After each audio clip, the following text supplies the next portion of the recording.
Hello guys, pag-usapan lang natin ang breaking news. Catherine Bernardo nagseselos sa ginawa ng babae kay Alden Richard. Catherine, naging dragon yan. Ibig sabihin, mahal niya si Tisoy. Grabe nga naman kasi guys, dahil nakalkal umano ng mga Delulu fans at mga sawsawerang kapitbahay ang mga nangyari na hindi na natin nasaksihan. Pero napakatalas nga naman kasi guys ng mga mata ng mga Delulu fans na talagang matanglawin nga naman kasi guys kung tawagin na talagang si Catherine Bernardo ay nagseselos sa ginawa ng babae kay Alden Richard. Catherine, naging dragon yan. Ibig sabihin, ayaw niya umanong paawakan sa iba na hindi niya nagustuhan ang ginawa umano ng babae dahil inalikan niya si Alden Richard na ikinagalit umano ni Catherine Bernardo na talagang naging dragon siya. Kitang-kita naman natin guys na tahimik lang si Catherine Bernardo nung una. Nung talaga guys, nagkaroon ng pagkakataon ang isang babae na talagang inalikan niya si Alden Richard na talaga ikinagalit umano ni Catherine Bernardo. Ang katanungan dyan guys, kung mahal na nga ba talaga ni Catherine Bernardo si Alden Richard? Nagpapatunay nga ba na talagang si Catherine Bernardo ay nagiging dragon kapag siya ay nagseselos?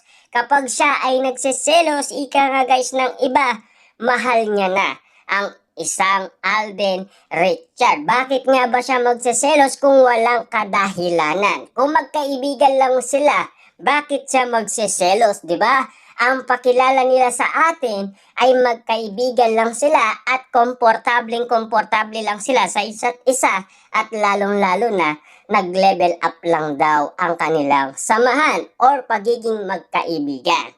Dahil sa nangyari umano, talagang sumigaw si Catherine Bernardo na ikinagulat din naman ni Alden Richard dahil nasaksihan mismo ni Catherine Bernardo sa harapan niya pa mismo. Ginawa ng isang babae yun at kitang-kita naman natin guys na parang dragon ang isang Catherine Bernardo. Kaya nga naman guys, pilit kinakalkal ng mga Delulu fans ang mga nangyaring naganap na talagang binubuksan at inaalam na baka meron silang masilip na talagang si Catherine Bernardo ay mahal na mahal niya na ang isang Alden Richard. Kita nyo naman guys no, nilapitan kasi nila ang mga, siyempre yung mga sumusuporta sa kanila ng mga press na talagang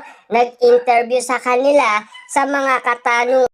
Movie na pinag-uusapan ay ang Hello, Love Again. After nga naman kasi guys ng kaganapan, nakita naman kasi ang pagiging gentleman at pagiging magalang ni Alden Richard. Kaso nga lang kasi guys, hindi nagustuhan umano ni Catherine Bernardo ang ginawa ng isang babae na talagang kinagulat ng karamihan.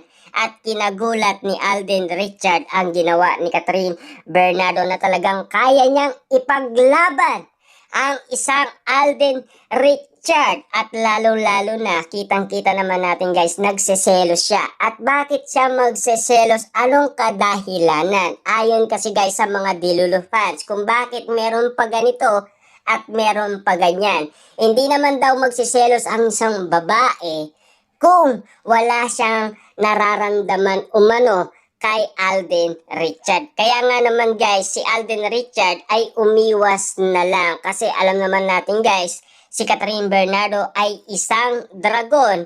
At nakita pa guys na pinalo ni Catherine Bernardo ng kanyang awak na dahil sa kanyang dress. Kitang-kita naman natin kasi guys na mahaba yung talagang laylayan ng kanyang dress. Yun ang pinampalo niya doon sa babae. Spotted nga naman kasi guys na nakita ng mga matatalas ang mga mata. Sintalas nga naman kasi guys ng mga matang lawin na ngayon pa lang guys natin nalaman ito at kung bakit ito kumakalat sa lahat ng social media platform. Na ngayon guys pinag-uusapan at pinagkakaguluhan at pinagpepestaan kung bakit nga naman kasi guys nagseselos si Catherine Bernardo. At lalo-lalo na, bakit siya magseselos ayon kasi guys sa karamihan?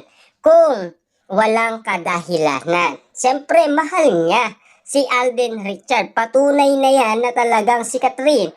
Mahal na mahal niya si Alden Richard. Ibig sabihin guys, karagdagang resibo at karagdagang ebidensya na nagpapatunay na meron ng mga resibo ang mga Dilulu fans na talagang si Catherine Bernardo ay in love na kay Tisoy. Si attorney nga naman guys, no, talagang nagseselos na talagang ang sinasabi nila magkaibigan lang sila. Pero ano tong nakikita ng mga Dilulu fans dahil binuksan nila ang kanilang mga mata at binabalik-balikan kung meron pa nga naman kasi guys masisilip sa lahat ng mga video na nakaraan umano na talagang pinag-usapan si Catherine Bernardo at Alden Richard. At kitang-kita kinagulat ni Alden Richard kung papaano pagiging dragon ni Catherine Bernardo kapag siya ay nagseselos. Kita nyo naman guys, no? Spotted na nakita na ni Alden Richard ang pagiging dragon ni Catherine Bernardo na ito ay nasaksian natin din guys kay Catherine Bernardo noong sila pa ni Daniel Padilla. At ganyan din guys ang sitwasyon na ngayon naging sitwasyon din pala ng Kat din na talagang kinaselos umano ni Catherine Bernardo. Kaya nga naman guys, kailangan mag-ingat-ingat na si Tisoy at lalo-lalo na guys, 'di ba may nangyari pa noon sa Toronto, Canada na ang sinasabi noon ni Isko baka daw merong magalit nga naman kasi dahil inalikan si Alden Richard ng isang fans na talagang meron pa nga guys lips na talagang naiwan umano sa pisngi ni Alden Richard. Tama nga naman kasi guys si Isko. Kita nyo naman guys ang resulta.